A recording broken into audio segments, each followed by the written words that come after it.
everybody, and welcome to another one in our series of financial wellbeing podcasts. I'm looking at a little list I've got here. This is podcast number 98, which means that we're coming up to 100. Are we going to have a party, Chris? I think we should. Can we announce our 100th episode guest? Tomo doesn't know this one. We're going to have Sir David Attenborough. No, I'm only joking. Wouldn't that be cool if we could, though? That'd be great. Get on to him. Come on, Tammy. I would be the coolest dad in the world. My boy would just Tom, you already are. Oh, bless no you. offence, Chris. So I'm here, David Lloyd. We've got Chris Budd and we've got Tom Morris. Guys, just tell us a little bit about your backgrounds, please. I'll go first. I'm just going to sound like a broken record. Tom Morris, father of two, happily married husband. But day job is a chartered financial planner and director over at Ovation Finance, based in Bristol. Always be closing. Shameless plug. We've been supporting this for the last, almost 7 years now? Wow. Nearly 8. Nearly 8, is it? Oh, wow. If you're looking for a financial planner who's got a friendly face, then we're for you. Yeah, definitely. I would agree with that one. It's interesting you introduced yourself as a father of two. I mean, I'm a father of one. My son is 35 this year, so I would never introduce myself as a father of one. Chris, your kids are somewhere in between those two. Would you introduce yourself in that way? No, I wouldn't, but it just goes to show how all-pervasive young kids are in your life, doesn't it? They are.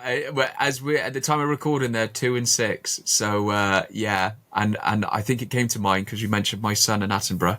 So you automatically get in dad mode then, don't you?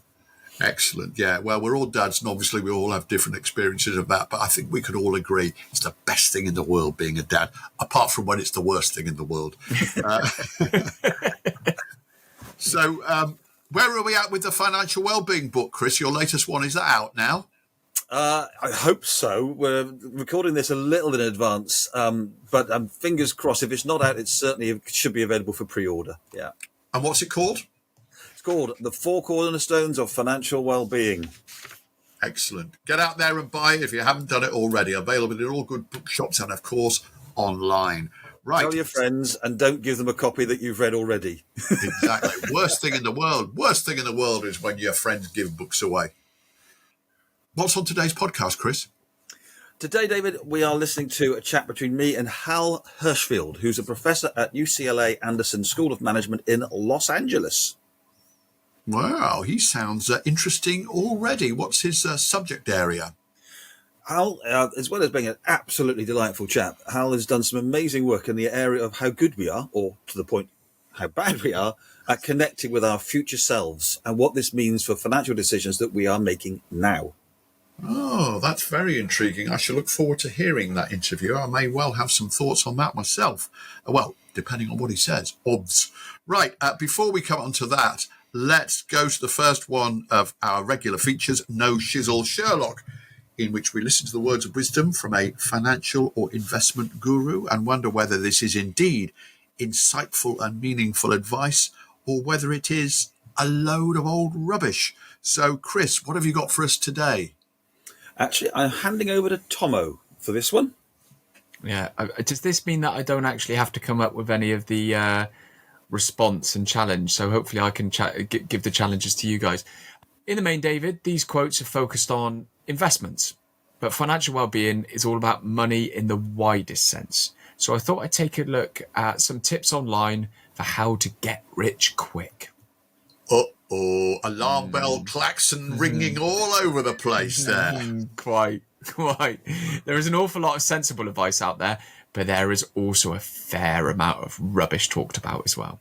Well, obviously, we don't talk rubbish on this podcast, so why don't you give us some of the good ones first? I think some of the reviews might suggest otherwise, David. But anyway, let's move over that. Yeah. There's a lot of great advice available online, especially about one of the 5 pillars of financial well-being, having control of daily finances, automating your savings, for example. And we'll actually hear more about that and why it's so important in this podcast. And we're also gonna hear about how we're not very good at making good financial decisions about our future. Another tip you see quite often is paying off debt, which it's hard to disagree with that. Absolutely. Often they are just a bit silly. Several sites I've seen, just start up a business, build it, then sell it, as if it was that easy. You often find that particular one is being suggested by websites that, funny enough, say that they can show you how to start a business, then build it up. Yeah, and charge you for it, presumably. Right. So let's get this off your chest then, Tomo. What's the worst one for you? What's today's no shizzle Sherlock? The one tip of successful people that really, how can I politely say this on a podcast? Yeah, gets my goat. That's a good one, isn't it? Gets my goat. It's best summed up by this from Jeff Bezos, man of Amazon fame. Go to bed early and wake up early. The morning hours are good. God, it's like those people. Sorry, I'm going now, being my body. This is just utter. It's this whole thing of 5 a.m. club, hashtag 5 a.m. club, wake up early. If you don't wake up early, you're not successful. Do you know what? Good for you, Jeff. Good for you. You are clearly someone who is fabulous in the mornings. I, on the other hand, am not. I am dreadful. We talked about being a parent. The one thing I really struggle with is early risers and having to start early all the time. I am not productive then. So do you know what, Jeff? Good on you. But if you're someone who works brilliantly later on in the afternoon or in the evening and wants to lie in, good for you. You can still be a success. I agree with you 100%, Tomo. I'm not a morning person. I can get up, but it's not my natural constituency, early morning. A few years ago, when I took a dip into the corporate world and I was working for a big organisation, and I was paid at certain working hours, and they introduced these breakfast meetings where we were expected to go in an hour earlier than we were actually being paid for, so that we could all sit around and eat pastries and drink coffee and talk about important things that we just didn't have time for in the business world in our normal working day. Well, I went to one or two of those, and after a while I just thought, no, this is a load of old nonsense. A, because we weren't really discussing anything that made any difference to the success of the company, but also I resented the fact that I was being expected to do this and not get paid for it. Well, spot on. And do you know what? You know the phrase, early bird catches the worm? Well, I'm sure you late birds can as well, all right? So it really gets my goat. It really does. Some of us are night owls, for goodness sake. Can I offer a little tip here? Tomo is one of the best financial planners you could possibly find, and everybody should come to him and have a meeting, but don't do it before 10. That is very, very good advice. I'm the same. I had to go to the dentist the other day just for a routine checkup, and I had to book another one for 6 months' time. And she said, well, what sort of time would you like? And I said, well, what have you got? Morning would be good. And she said, well, she starts at 8 o'clock. And I said, well, she might, but I don't. And we booked for 11. Oh, glad we put that one to bed. But and by the way, if you're a 5 a.m. person, good on you. Great. I don't need to bloody know every 5 minutes. Thank you for that. Some clearly, strongly expressed views there from Tomo. We criticised him a podcast or two ago about sitting on the fence. None of that going on here today. Oh, gosh. Right, let's move on now to our next regular feature, which is Tight Ass Tomo, where the aforementioned Tom Morris will give us a tip about how we can save money in a very effective way. Some of them are serious, some of them are slightly less serious. But before we come on to Tomo's today, Chris, have you got anything for us? I do. You'll be noticing a theme if you've been listening to the last few podcasts that the Institute of Financial Wellbeing that I founded and Tomo was a founding director of runs a course called the Financial Wellbeing Certificate. So any advisors listening to this, get on and do that. Because the last cohort that just finished, I asked them for their tips. So I've been giving you quite a few that they've shared with me, and there's been some absolute crackers. But this one is from David Owen of Open Work Partnership. And David's slightly bonkers in a most lovely way. A very funny guy, great company. So this is what I would call it brilliantly daft. Okay. This is his tip. It's how about go to the back of the one. Bear in mind, David is of my age, let's say, in his 50s, I would guess. I hope he's not 38. That would be really rude, wouldn't it? So David suggests, go to the back of your wardrobe or get in the loft and dig out your old work clothes, the ones you used to wear to work, the old suits, etc., but never got round to giving away. Now wear them again, and you can tell people that you're into vintage clothing. You save money and make yourself appear cool at the same time. I like that one. Now, I've got one again. We probably covered this before, and it's perhaps a little bit of an obvious one, but it just sprang into my mind because I had direct experience of this yesterday. I was down at the supermarket. In my case, it's Tesco's. That's where I tend to do most of my shopping, but other supermarkets are available, and I'm sure they all run similar schemes. Tesco have a thing called a club card, and as you're going around their shops, you will see that there are certain items in just about every category that have a significant reduction if you have the club card. I'd also had a selection of vouchers that I'd got from the shopping that I'd done at Tesco's that were valued like £11.50.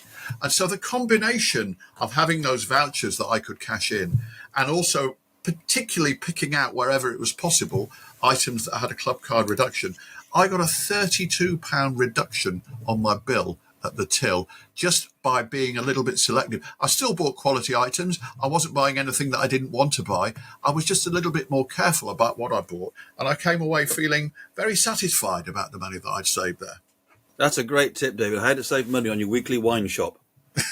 Well, interestingly, because if you'll remember, back in January, I did dry January. And so therefore, actually, that was another way of saving money because I saved a fortune by not buying wine. And indeed, in yesterday's shop, I was buying wine again, which significantly increased the amount of the cost of my basket. But again, all the wines I bought were really nice wines, but they were all on offer and they all had £2, £2.50 per bottle reduced because they were on that particular week's club card offer. So make sure you take advantage of the special offers that are available at your local supermarket. Tomo, what's the big event today? Well, I'm quite excited about this one. This is a rebroadcast of a previous tip, but it's relevant. So at the time of recording, I'm not sure when this is going out. It's around Six Nations time, and I'm going to go visit some friends, or me and the family are going to visit some friends in Twickenham this weekend, and it just so happens that it fits on a match day at Twickenham itself. So they live in Twickenham. We're going to stay there, and we've not got tickets to go to the rugby, but me and a friend were going to go to the pub to watch the game locally, get a bit of that pre-match atmosphere, and then get into a pub and watch it. Save a load of money because, quite frankly, Twickenham tickets are a few. If you're listening, reduce the price and make it a game for all. 130 quid to go watch Italy play is an absolute farce. Ouch! Yeah, quite. Anyway, we're going to go. But this tip is in the pubs around that area. They use recyclable cups rather than glass ones, and it costs £1. And a lot of people, they oh no, I'm late for the kickoff. Oh, I better run, and they just put their pint on the side without actually going to get their refundable £1 back. So I'm going to go do some minesweeping. I'm going to go find an awful lot of these plastic cups that haven't been taken back, and I'm going to make a small fortune and pay for my beers by taking other people's plastic mugs that they've left. What a very good idea. Well, what would the pub actually do though if you walked in with a snake of 30? Would they be obliged, I suppose, to give you that money back because they know they weren't all yours? Although not find out, David. Case. We're about to find out, aren't we? David, you're asking that question as if he's not done it before. I have. I remember last time I did it all the way back. So this must be years ago if it was in episode 31. But actually went to the game when the ticket prices were reasonable. And I made enough money to go buy some biltong because there's a lot of biltong stands on the way to Twickenham. So yeah, 3 bags of biltong, very nice indeed, all paid for because I could be bothered to send back 15 mugs or glasses or whatever it was. Excellent, well done, Tomo. As ever, an absolutely brilliant tip, particularly if you're a rugby fan. Although actually, you don't have to be a rugby fan; you just need to live near Twickenham. Yeah, there you go. If you're near Twickenham, number one, you're already living in one of the most expensive parts of the world. So you're going to need that extra bit of cash to be able to afford everything that's around there. So yeah, there you go. Well, the one time I went to Twickenham a few years ago for a Premiership final, and I was really struck by the fact that as you walk up the approach, like everybody's garden has got, they're selling beer, they've got a barbecue set up, Yes. you can park your car there for 50 quid or whatever. Everybody's got a little Yeah, they're side all hustle going making on some money. around. Yeah, yeah, it's brilliant, isn't it? It's Yeah, brilliant. yeah, very enjoyable day out that was. Anyway, let's move on to our main event, our interview. Chris, tell us a bit more about this, please. So there are not many people these days who can honestly say they found out something that hasn't been known before, but I think Hal Hershfield could be in that category. Ooh. He's done pioneering work in the area of connecting with our future selves. But I won't steal his thunder. Let's have a listen to my chat with Hal Hershfield. Hal, thank you so much for joining us today. Hey, Chris, thanks so much for having me. I'm excited to chat with you. So, look, I've always liked to picture where people are. Whereabouts do you live? Where, roughly speaking? Oh, yeah. Okay, great. So we're in Santa Monica, California, about a mile or so from the beach, though I don't go as often as I say I should. I don't know a lot about Santa Monica, I must be honest with you. It's on the edge of Los Angeles, is that right? Yeah, we're on the west side of LA. If you were to sort of draw it on a map, we're about 30 minutes without traffic from downtown, which of course means anywhere from 45 to an hour and a half. One thing people who've been to LA, I always hear is that you don't walk anywhere. Is that right? It's not, I would say there's some caveats there. We in fact moved from New York, and when we moved here, we said we got to land somewhere we can walk. And so on the west side there are some walking neighborhoods, but I'm an East Coaster by heart, so I often make a point of like insisting that I walk our one of our kids to preschool once a week, but it's like a 45-minute walk. So yeah. We've got to get them up extra early. Exactly. So look, let's just start off, Hal, if we could, by just telling us this future self stuff that we're going to talk about. What got you into that area in the first place?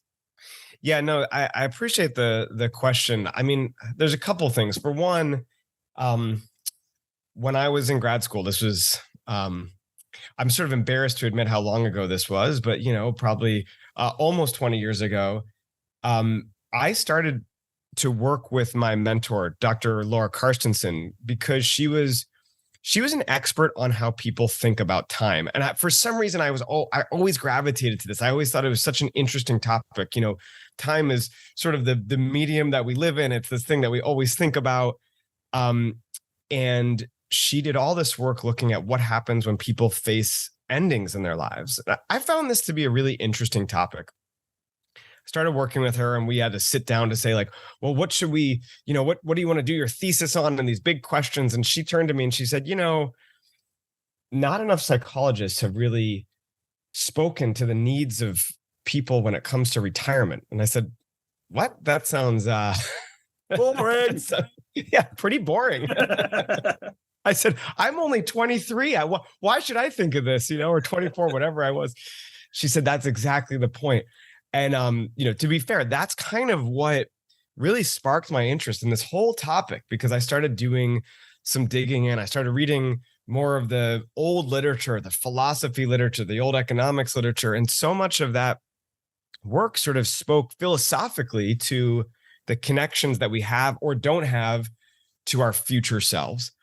Now, I did my dissertation and I really had focused on retirement savings and financial decisions. And I remember one of my other mentors said, this is so much more than that. This is not just about dollars and cents. It's, it's anything. And I've really started to think more and more about all the different times that we say we want to do something and then we just, for whatever reason, we can't do it. And to some extent, the book is largely about that. It's about that sort of issue that so many of us face so regularly, where we say we want to eat healthier, we say we want to save more, we say we want to be more present with our kids or our family or whatever it is, and then the present takes over.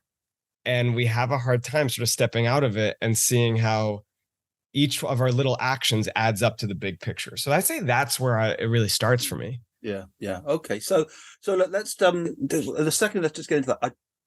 I just want to pick up on one little thing you said at the beginning there, because your mentor, the lady you said was interested in people who have a finite lifespan. I mean, we've all got a finite lifespan, but they know what theirs is. And actually, that does particularly interest me just for a second, because my wife's a cancer nurse, an oncology nurse, and all the proceeds of the original Financial Wellbeing book go to a cancer charity. Yeah. So this is a subject that I've been around all my life, is life-ending illnesses, etc., etc. So what impact does that have when you know when your life is going to end?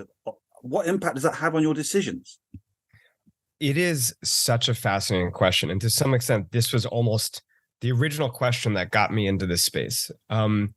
It turns out you could ask that question about cancer patients who are, grappling with a terminal diagnosis.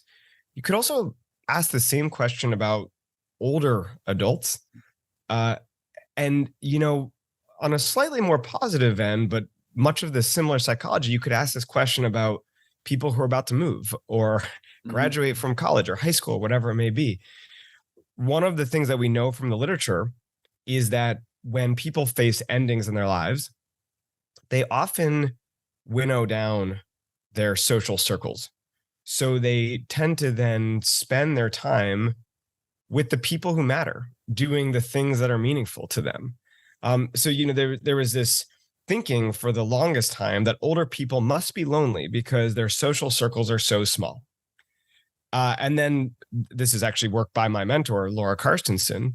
She found it's actually not quite the case. On average, many older people experience more positive emotions, less negative emotions than their younger counterparts. And you say, why? And then you start realizing, well, without this sort of vast and expansive timeline in front of them, they say, let's just spend our time doing the things that matter. And this is true, whether you're looking at older adults. It's also true. She looked at younger men who were diagnosed with HIV/AIDS. This is back in the 90s, who like older adults had a limited time span. And it may be also true for college graduates, high school graduates. When you're facing a meaningful ending, you focus your time on what matters, and that really can change your decisions. So I'm going to now do the things that are not going to give me sort of a hedonic sense of well-being, this sort of, almost frivolous sense, but rather spend my time doing the meaningful pursuits.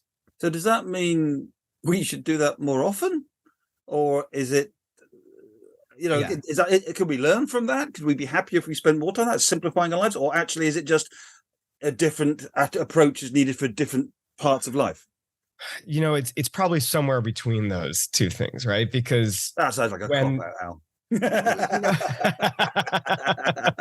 Off the fence now, come on. My favorite answer. It depends.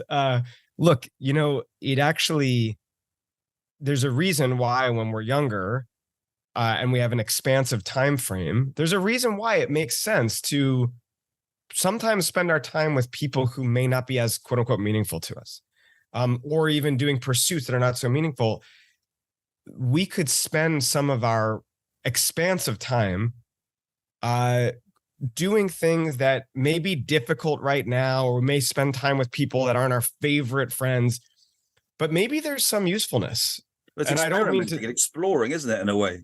Exactly. Yeah. And I don't mean to say that everything has to be some sort of transactional relationship, but rather there's a difference between exploring and exploiting, right? And the way that psychologists have thought about this is that, when we're sort of just getting started, we explore and see what our opportunities are. And then when time is limited or opportunities are limited, then we exploit and we say, let's take the most advantage of what we have in front of us, right? So there may be a reason when you're younger to not always think about things in terms of a limited time, but I do think that there is some usefulness to it. Yeah.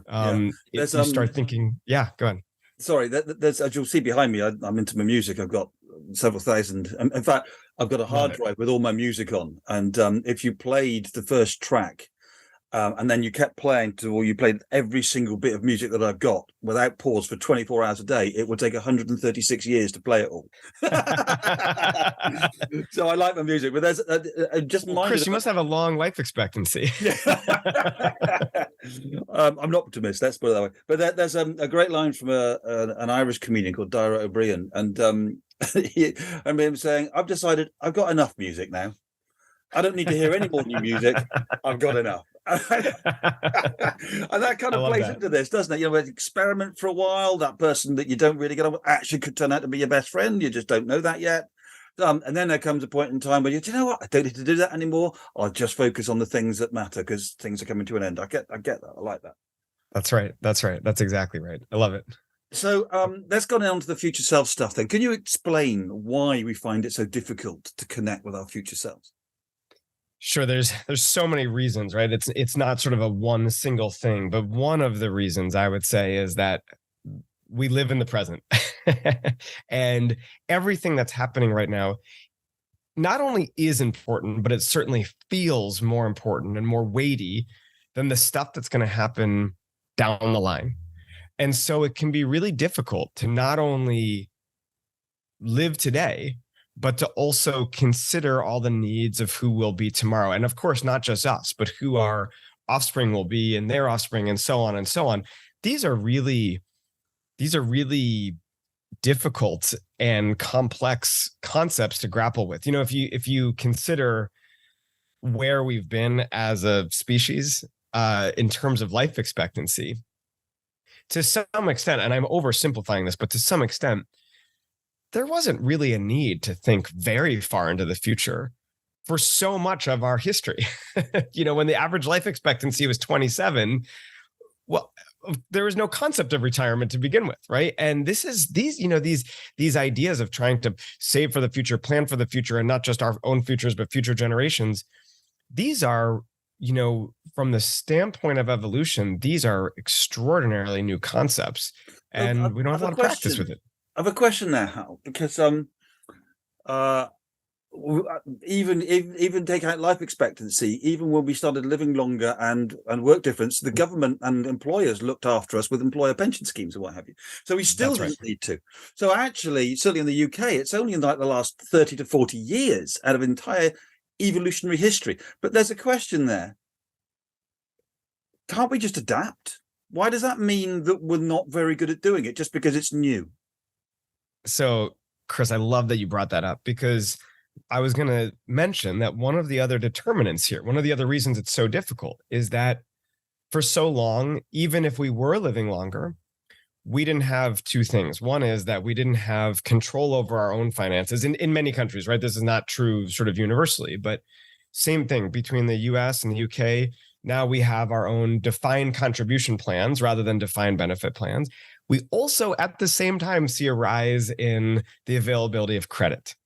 And so you've got sort of two competing forces here, which is to say, now it's up to me to save for the long run. And yes, there are sort of these state-sponsored aspects, right? In this US, we have Social Security, which is essentially a pension, but it's not, for many people, it's not enough to maintain your standard of living.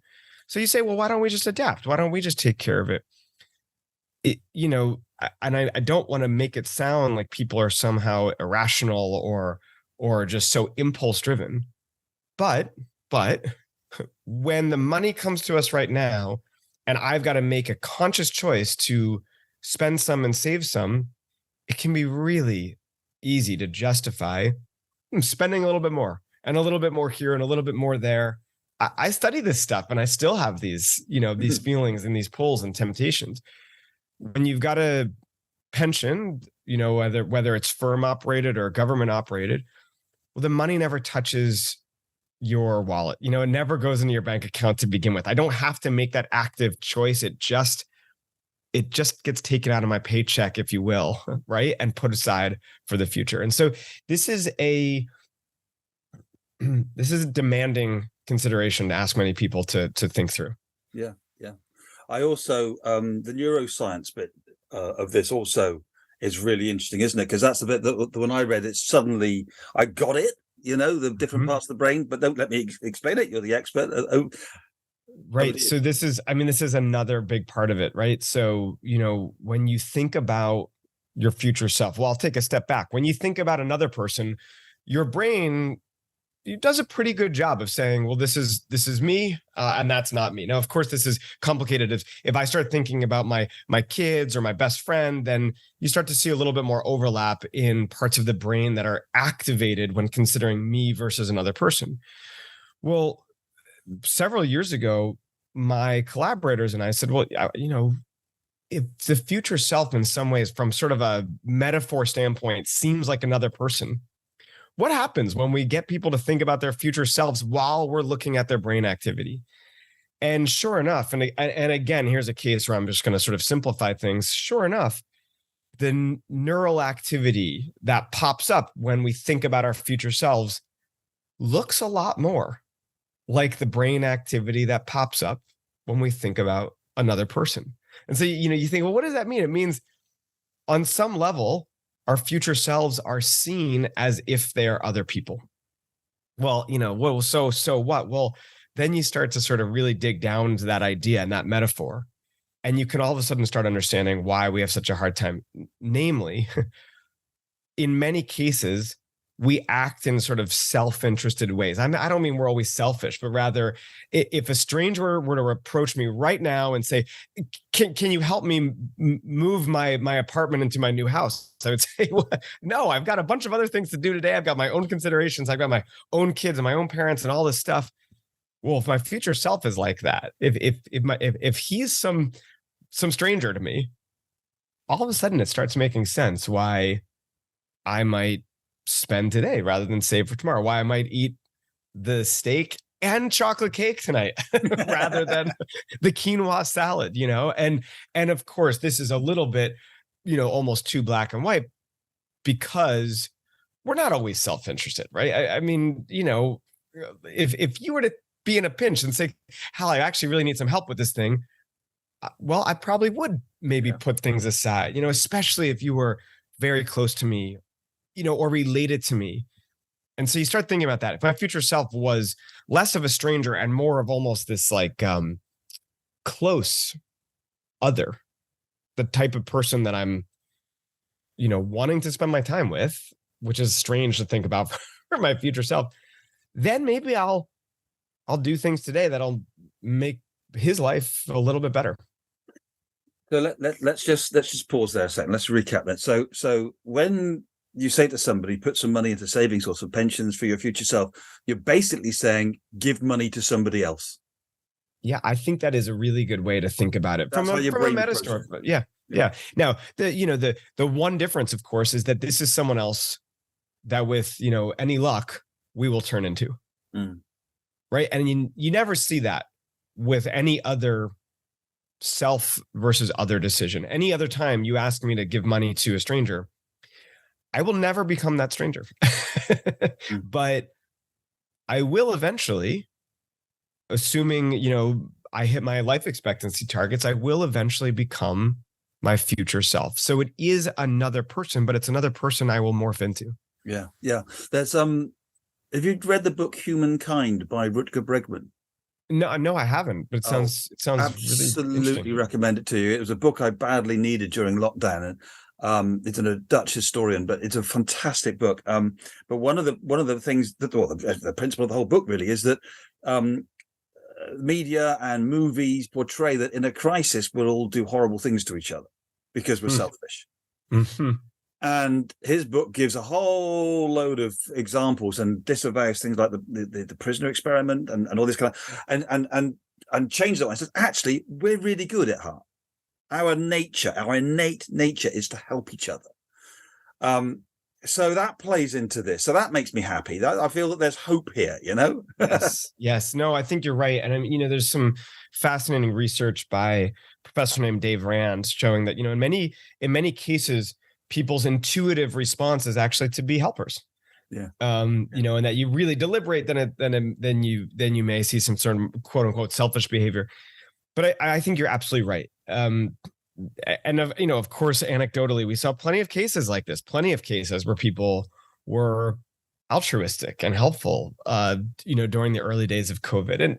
And of course, we can come up with other cases where that's not the case. But generosity blossomed in a way that I'm not sure many sort of hardcore, analysts might have anticipated. Yeah. So one really quick question then, because I suspect the answer is a fairly simple one, and then we'll get on to what do we do about this. And that is the quick question is: would it be easy to say that the further away our further self is, the worse the situation would be? So if we're talking a 20-year-old thinking about 65-year-old, it's going to be worse than a 30-year-old thinking about a 35-year-old.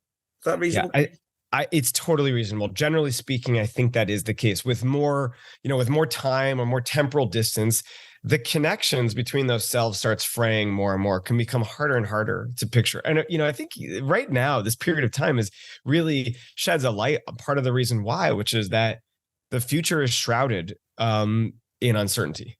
And, especially when the present feels even more uncertain, it can be really difficult to try to imagine what life will be like later on, right? So yeah, I think you're absolutely right about that. I often say to older people when they criticize younger people for their financial decisions or whatever, I say, look, it's easy for you to say that, but they don't even know if there's going to be life on the planet by the time they get to retirement, right? So how are you going to get them to put some money away for that? It's funny that you say that. It's darkly funny. But of course, there's some truth there. And anecdotally, I've actually received some messages from younger people, whether students at colleges, and they say, why should I be thinking about the very long term when so many people in my generation aren't even sure if we'll be around or what the situation will be? And, I think it's a totally valid question. I actually spent a decent amount of time thinking about this before I wrote the very end of the book, the epilogue, where, I did a lot of reading there around this. And it strikes me that this is not the first time in history where there's been so much uncertainty about the existence of our futures. No, I'm a nuclear kid. I grew up in when it actually genuinely thought that there was going to be a nuclear war. Yeah. Exactly. And in fact, that's probably the most recent example of this sort of, possible doomsday mindset. I actually talked to some folks at what's called the Long Now Foundation. This is a think tank of sorts that really thinks about the very long term, not 100 years from now, but 10,000 years from now. Right. And one of the executives there, when I talked to him, he said, we can't constantly say, well, we can't worry about the future because we have to focus on the present, because then a new future will roll around that we could have prevented had we just had some sort of balance there. And so, the point that you're bringing up is it's a really important one. And yet I would say to anybody who says, well, why should I do anything for the future because it might not be around? Well, and yet it might. Yeah. So exactly. So then that brings us nicely on then to bring this together. What do we do about this? Because what we're all about here is financial well-being, money and happiness, getting better financial decisions, but financial decisions that are going to make us happier, not just wealthier. That's what this whole thing is all about. Yes. So if we struggle to connect with our future self, therefore we don't make the financial decisions now for that future, what can we do about that? Right. This is to some extent what I really tried to focus on in the last, call it third of the book, because I think it's fine and well to talk about the philosophy and the psychology and these big ideas, but then, like you said, what do we do about it? So I've sort of outlined 3 overall strategies. One is to try to implement techniques that can make the future feel closer, or make our future selves feel more emotionally close, right? Because if part of the problem is that we're making these decisions in a vacuum where we don't really think that deeply about our distant future selves, well, then one of the solutions could be to try to bring that future self closer into the present. All right, well, how do you do that? There's a couple of possible interventions that I spotlight in the book, whether it's writing letters to and from our future selves, and that's important, the to and from. Just to, maybe not enough, but if you write the letter back from the future self, that can really help get someone to step in the shoes of their future selves. Okay. Let's just get my head around that. So you write a letter to your future self. What about? Right. Well, if you write a letter just to your future self, the concern is that you're really going to just be talking about the present and what your life is like right now. But if you write a letter to your future self and then respond back, now I'm getting you to step into the shoes of that distant version of you. And you say, what about? Well, in the research, we normally try not to constrain it too much. Okay. Because then it can feel a little bit, this is already kind of a contrived exercise, right? But, part of what the beauty of this is, you see what happens when people write these letters and what happens. What do they write about? I find it fascinating. I'm standing here thinking, what would I say to my future self? I'm not sure. I don't know what I would say. I think Sorry. This is a great. I apologize for buying the 4K TV. I didn't need it. I know. I don't need all these records. I've got too much music. I'm sorry. Well, that's funny, right? And your older self might say, you know what? I'm glad you did. I loved listening to them over the years. Beautiful. Yeah, good point. We're actually right in the middle right now of doing an investigation to really look at what it is that people say. So I don't have a great answer for you yet. Okay. Anecdotally, you see people talk about the big things, the big pictures. Am I happy? Did I get married? What's my, what's my life like? How do I spend my time? Almost these big questions. And it's, how do you know? It's hard to answer that back, right? But and it's not that the exercise is meant to get people to sort of somehow try to predict the future. You can't.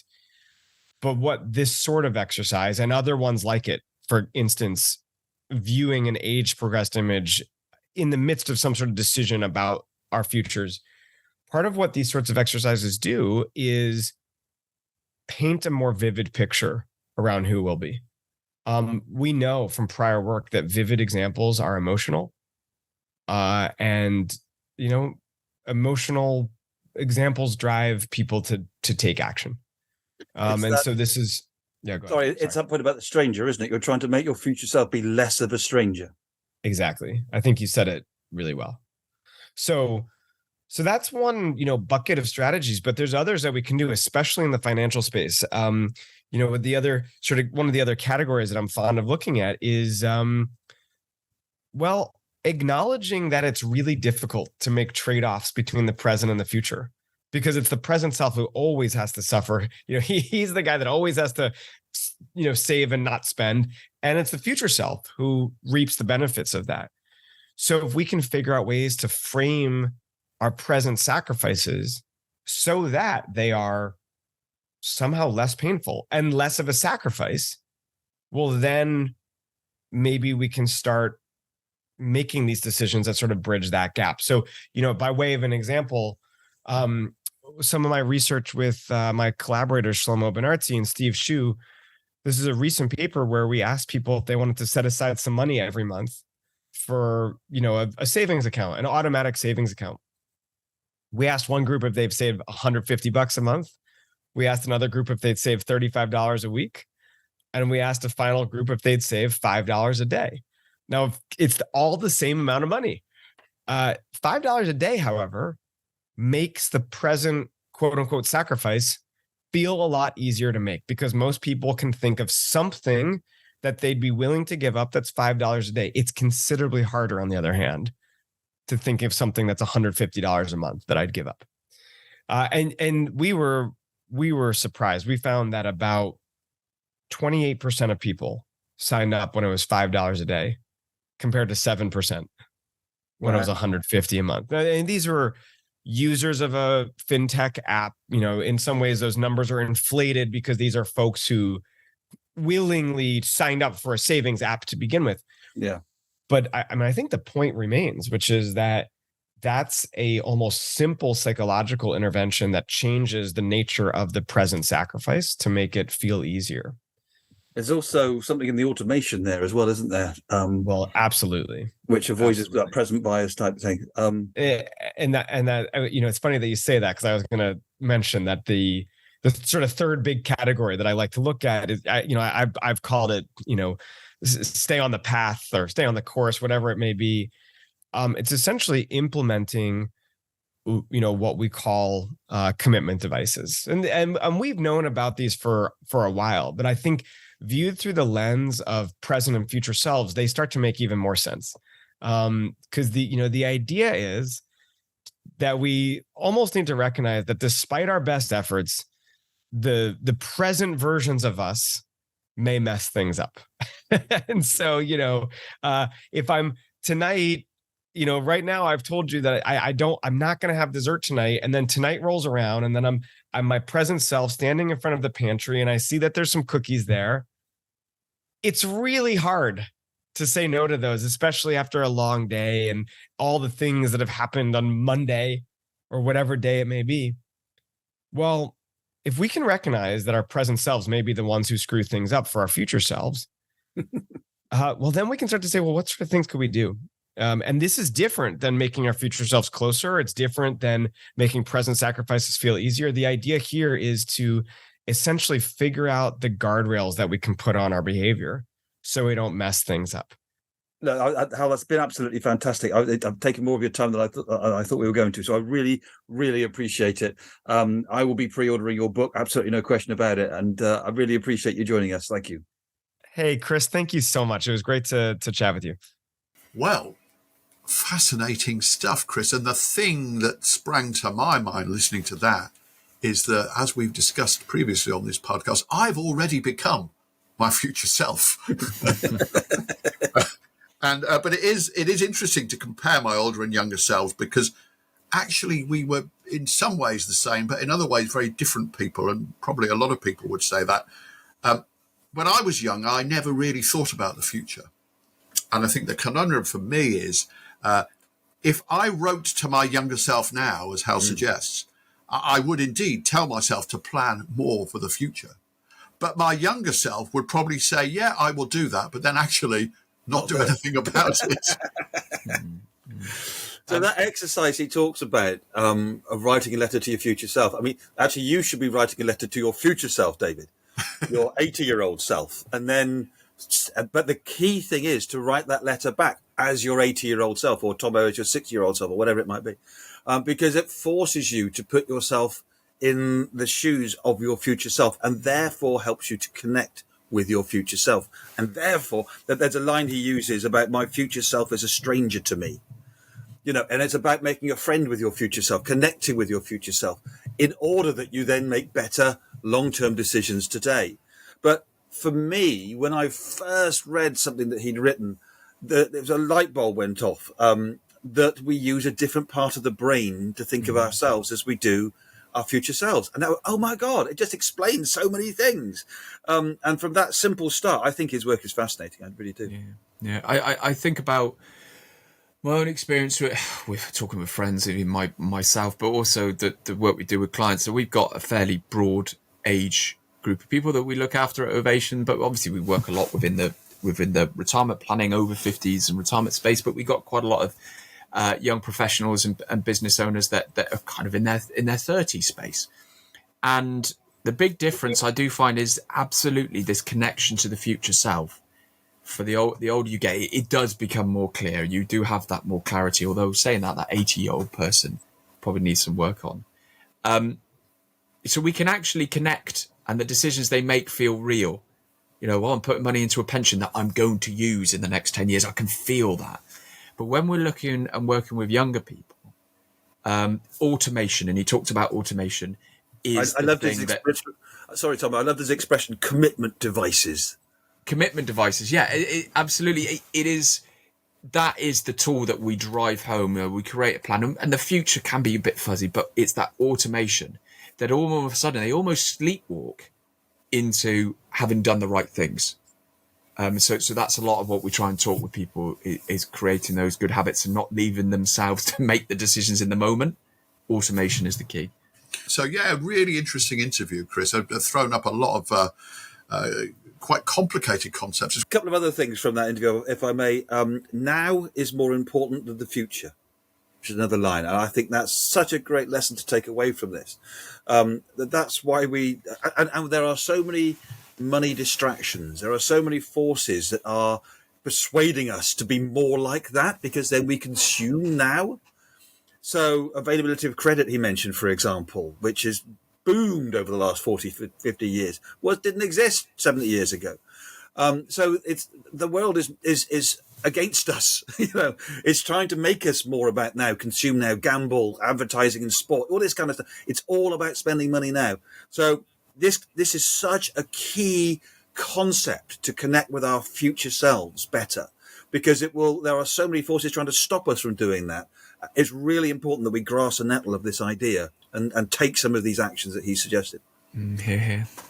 Well, Chris, I think there's no better way to sum up the whole of today's podcast than that, really. A really interesting interview, and thanks very much for your thoughts on that, both of you. I hope you've enjoyed it at home or in the car or wherever you're listening to this podcast, and that you'll join us again for another one of our financial well-being podcasts. If you want to be notified of upcoming podcasts, make sure you click the subscribe button. For more information on the topics discussed in today's podcast and to purchase a copy of the Financial Wellbeing book, please visit www.financialwell-being.co.uk. We'd love to hear your thoughts and ideas on financial well-being. You can send us an email at contact@financialwell-being.co.uk. You can follow us on Twitter @FinWellbeing. Chris is Ovation Chris, and David is @Dave_Backwell. This has been an Ovation Finance production. Thanks for listening to the Financial Wellbeing Podcast. More interesting than you might think.